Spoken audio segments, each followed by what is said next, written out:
Jackson Radio Show. We now take you live to the Senate floor, where Senator Chuck Schumer is delivering an impassioned speech regarding Republican revisions to Obamacare.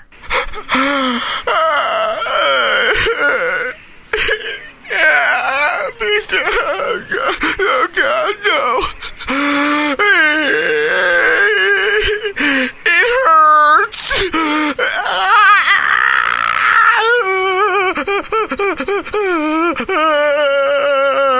hurts.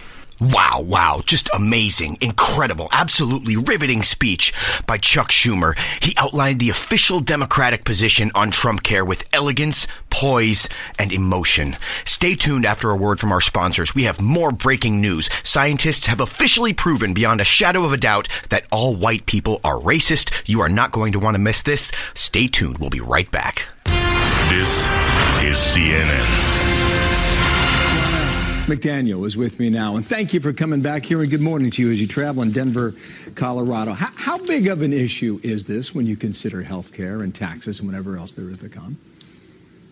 Well, it's very clear that the president's agenda is the American people's agenda, and I see it as I travel the country. I was in Texas last week, in Nevada, and this week in Colorado, and people are saying, why isn't Congress helping the president accomplish his agenda? We sent him a majority in the Senate and the House, and we want to see repeal and replace of Obamacare. We want to see tax reform, and we want to see Congress work with this president. And that is something I am hearing overwhelmingly as I travel the country. You hear that from voters, but again, it's the lawmakers in Washington where you get in this bit of a rub. Eric Trump sounded off on that as well this week. Listen to what he said.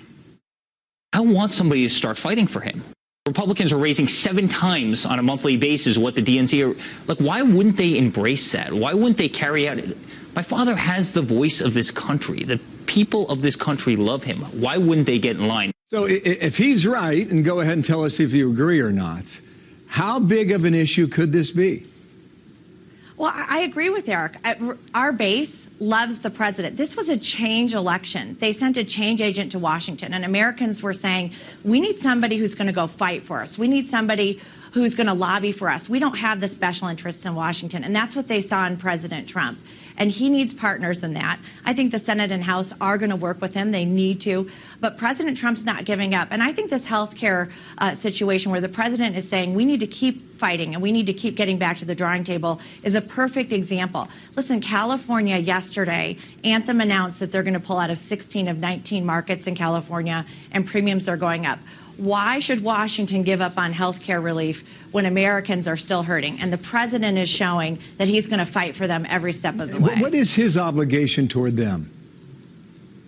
The president's already fulfilling his obligation. I mean, you look at unemployment numbers are down, consumer confidence is up, you've seen labor participation rate up, you've seen the Dow hit high numbers. They're seeing him as coming to Washington and championing him. My concern as party chair is if we can't get a Congress that accomplishes the things that we all ran on, repeal and replace of Obamacare and tax reform and infrastructure, if we can't push that agenda through, it's very hard to make the case in 2018 as to why we should be reelected. And I agree.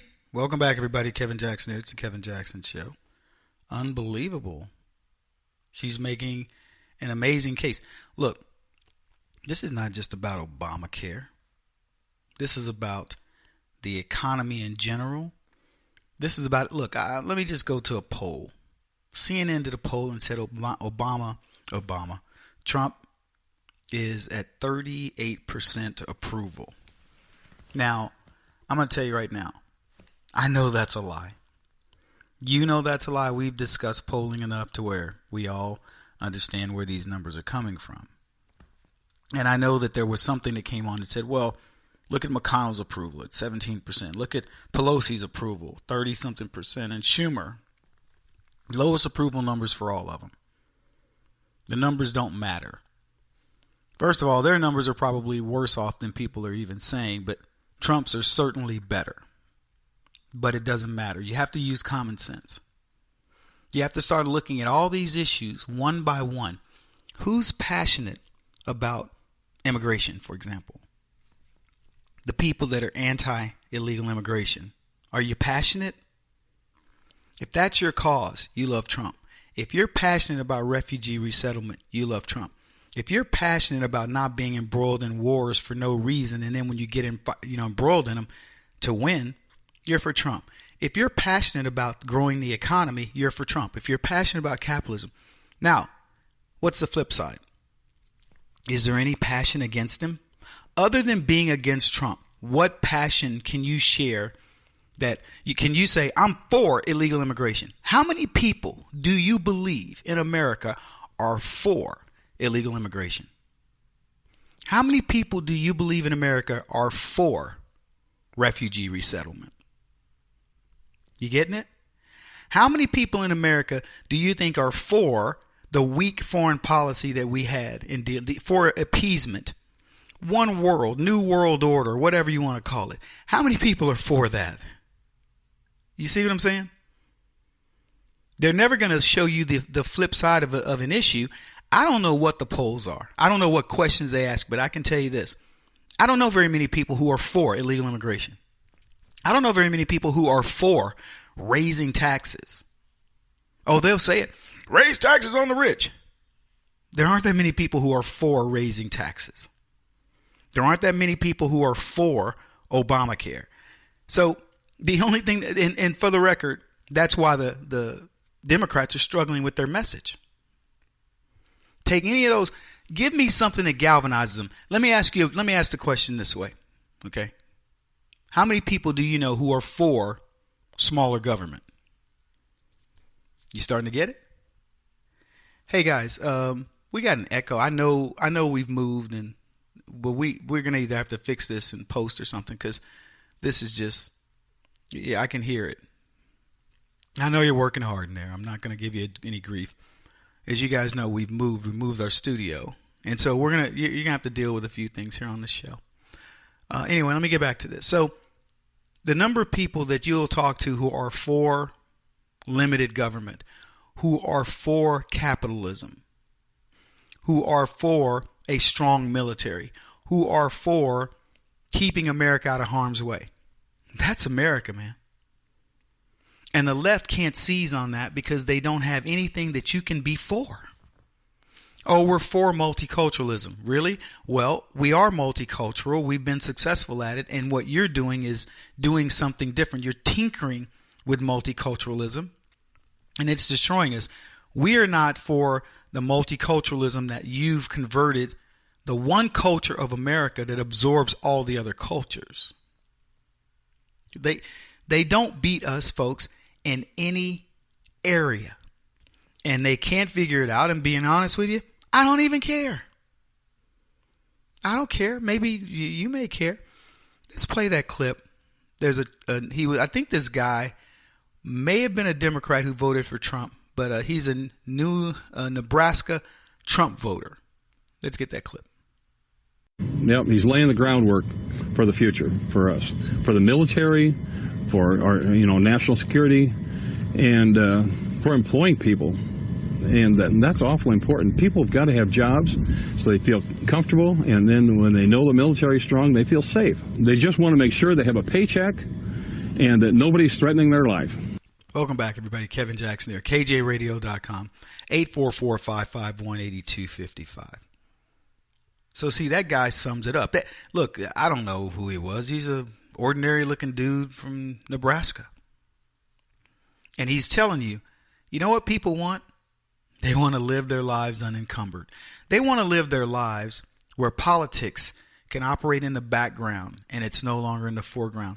I dare you to tell me that politics operates in the background of your life right now, because I will embarrass you. I'll show you where it is on your brain practically all the time.